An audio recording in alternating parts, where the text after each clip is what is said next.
Hello guys, welcome to Radha's tutorial.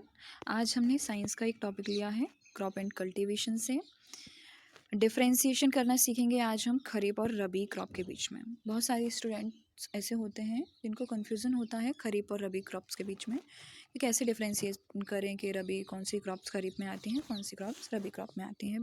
Basically two types of crops रहते हैं, खरीफ crop और रबी crop, और एक और आ जाता है अपना जायद क्रॉप। तो अपन सबसे पहले देखेंगे खरीफ क्रॉप को, थोड़ा सा इसके बारे में पढ़ेंगे फिर समझेंगे। The crops which are sown in the rainy season are called kharif crops.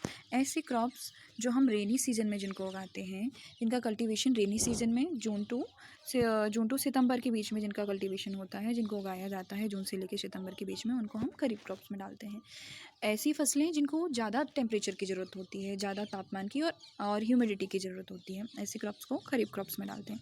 जैसे अपना राइस हुआ, कॉर्न हुआ, शुगर कैन है, कॉटन, इन सारी फसलों को गर्मियों में ही उगाया जाता है। देखा होगा आपने, शुगर कैन, गन्ने का जूस वगैरह, ये सारा अपन को गर्मियों में ही मिलता है।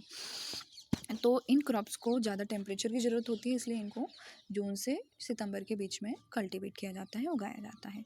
तो इन क्रॉप्स को अपन उसके खरीफ क्रॉप में डालते हैं, ठीक है। अब अपना सेकंड आता है रबी क्रॉप। तो रबी क्रॉप्स, थोड़ा इसके बारे में अपन पढ़ेंगे। रबी क्रॉप्स वो क्रॉप्स होते हैं the crops grown in the winter season October to March are called rabi crops. ऐसे क्रॉप्स, ऐसी फसलें जिनको सर्दियों में उगाया जाता है, जिनका कल्टीवेशन सर्दी के सीज़न में किया जाता है, अक्टूबर से लेकर मार्च के बीच में किया जाता है, ऐसी फसलों को हम रबी क्रॉप्स में रखते हैं। जैसे अपना वीट है, चना है, चिकपी, मस्टर्ड, सरसों है, ये सारे क्रॉप्स हमारे रबी क्रॉप्स में आते हैं। इन फसलों को उगाने के लिए, इन क्रॉप्स के कल्टीवेशन के लिए कम टेम्परेचर की ज़रूरत होती है, तो इसलिए इनको सर्दियों में इनका कल्टीवेशन किया जाता है, अक्टूबर से लेकर मार्च के बीच में। आई होप आप सबको समझ आ रहा होगा। अभी याद करने के लिए क्रॉप्स, रबी क्रॉप्स और खरीफ क्रॉप्स को याद करने के लिए एक दो ट्रिक बताते हैं। एग्ज़ाम्पल लेते हैं हम आलमंड का। जैसे हमने एग्ज़ाम्पल लिया बादाम का, तो सर्दियों में अपन बादाम खाते हैं, तो ऐसे भी याद रख सकते हैं कि बादाम को सर्दियों में खाते हैं, तो बादाम का कल्टीवेशन भी सर्दियों में होता है।